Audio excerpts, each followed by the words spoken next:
I sadly did not print out my notes, so I'm gonna grab my computer and we're gonna be dealing with like two computers up here. So let's see how this goes. Let me see. Yeah, Does that work for you? yeah, that's perfect. Thank you.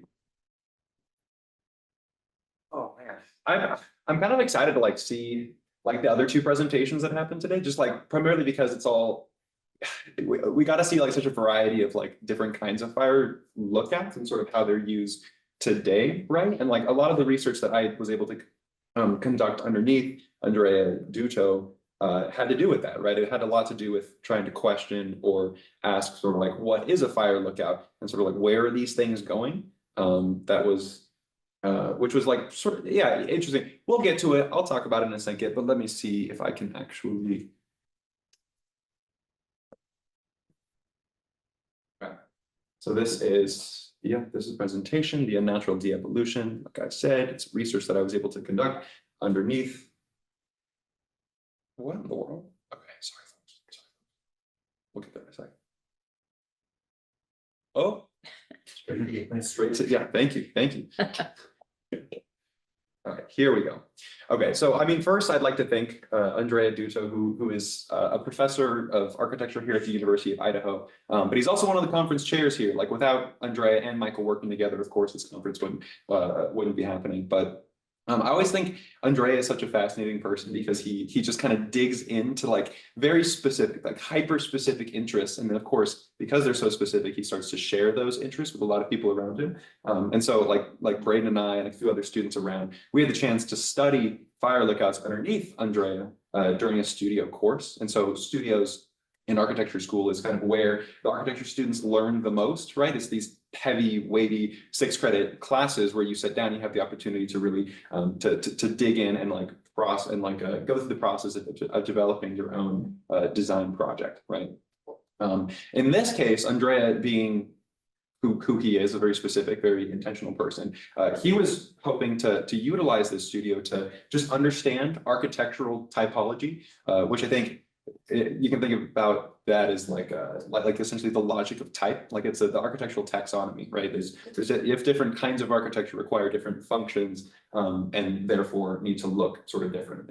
I think the easiest way to think about it is like a house is going to look different than a museum, right? And so like what are the differences between those kinds of functions?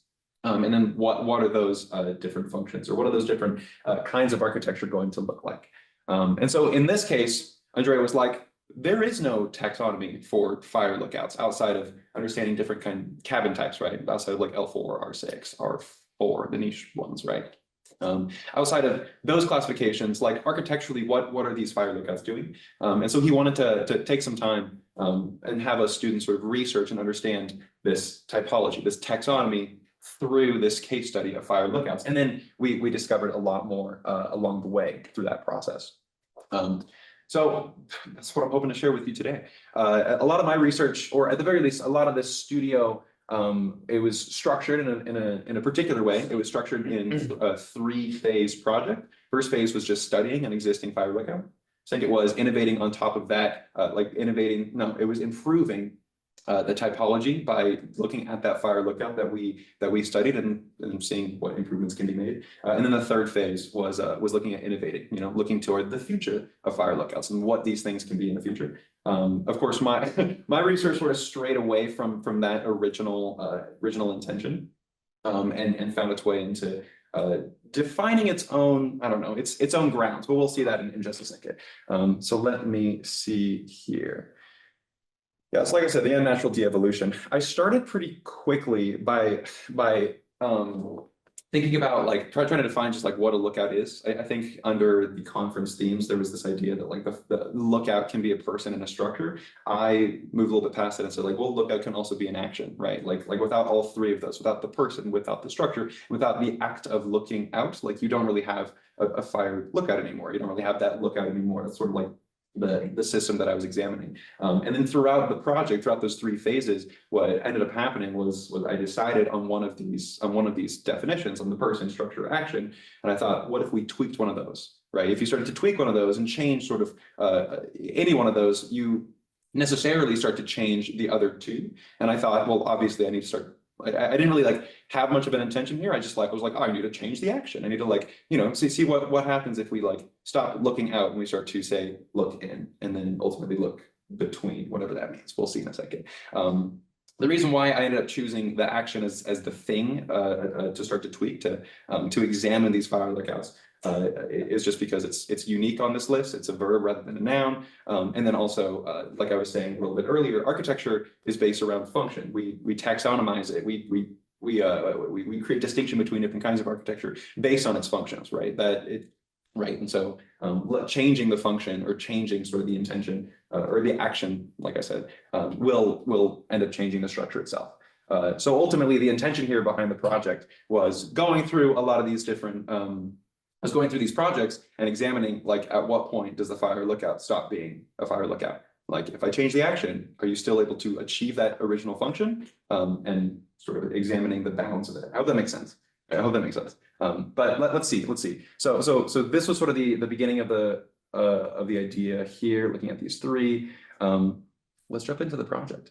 So it's a little bit of like context. This is where like the title of the presentation came from. So that I noticed there was this sort of natural evolution of fire lookout. So I did a little bit of research and like a little bit of data analysis, albeit toss into an Excel spreadsheet, albeit like a lot of this data is a little bit skewed in that I only collected data from the Northwest Washington Forest fire lookout sites and North Idaho Panhandle. But what I noticed very quickly from those two locations, just looking at Washington and this region in Idaho, is that the cupola type lookout tower, the lookout that was cupola with the cabin beneath, that like we stopped building those after 1930s. And we went straight to like the L4 type, because the L4 just happened to be a more efficient, just like a more efficient lookout situation. But either way, the natural evolution that I started to identify was this idea that like we went from a campsite with a crow's nest to all of a sudden you combine the crow's nest with this lookout structure, like with the cabin itself, and then ultimately the cabin and the crow's nest combined in what would end up being the L4 and the R6, the two most popular and like widely built lookout towers in Idaho and in this region. So this is sort of the natural evolution, right? Efficiency as the number one priority here. So like I said, focusing on action moving forward for this tweaking, and that's where I got this idea for the unnatural de-evolution. But I start to tweak this idea of action, then we start to deconstruct this lookout tower simply because it's not. The priority isn't looking out. The priority isn't trying to find fires anymore. It's trying to, take a look at what, like I said, at what point a lookout is no longer a lookout. And so this was the three phases. This is sort of my outline here, right? We had the first one, which is like, what is the lookout? I'm looking at a specific lookout tower. Look in, trying to step away from lookout tower and sort of remember and memorialize almost this lookout tower. And we'll talk about the one that I specifically examined. And then the third phase was look between. And this was sort of like peeling away the layers of the lookout and examining like what happens if you sort of free and separate the individual programmatic elements, right? Like what would it look like to optimize a cabin just for sleeping, right? That's an aspect of a fire lookout that's very important. Like one needs rest, but what does that sort of look like? I didn't start a timer. Jack, how much time do I have? You've got about 9 minutes. Perfect. Okay. All right. Let's take a look at the lookout. So the lookout idea itself, I tried to essentially break down each phase of the project into a couple of different like subcategories. So looking at the subject, the design, its form, its interaction. So the lookout requires the subject or like the person who is in the lookout. They're looking for something. In this case, the fire lookout that I selected had been destroyed a couple of years ago. So in this case, the design itself was a reconstruction of this original. The form has to do with the point, right? The person has to stand in one point and then look out. And then the interaction begins within. You don't actually start to interact with this lookout. You are not the lookout. You are not within the lookout until you are like on this point, right? Inside this structure. But the actual lookout tower that I decided to look at was Stormy Peak in the Salmon National Forest. A couple of years ago in 2022, moose fire blazed through this area, which was, I was just talking to Mark just at the Mark Moak, just before the first opening. And I mentioned like, oh yeah, I was studying Stormy Peak. He's like, oh, so preventable, which is like very, very true, right? This was one of the biggest fires in, I think that year, it burned like 130,000 acres. And what was so unfortunate about it is like if you've ever been to this region, right? Like there, the Salmon River runs right along here. And there's these like massive hills on either side of it, which is pretty nasty when you consider that like a fire will start, right? And then like you're not really going to notice the fire unless you see the smoke rising up, but it's kind of like tucked away here among like these massive hills alongside the river. The fire started somewhere in here and then like hopped the river and then just like blazed through. But if somebody happened to be inside the Stormy Peak, like chances were they would have caught this a lot earlier, right? It's kind of bizarre that we rely on technology as like technology is the thing that is eliminating fire lookouts from being as prevalent as they maybe should be.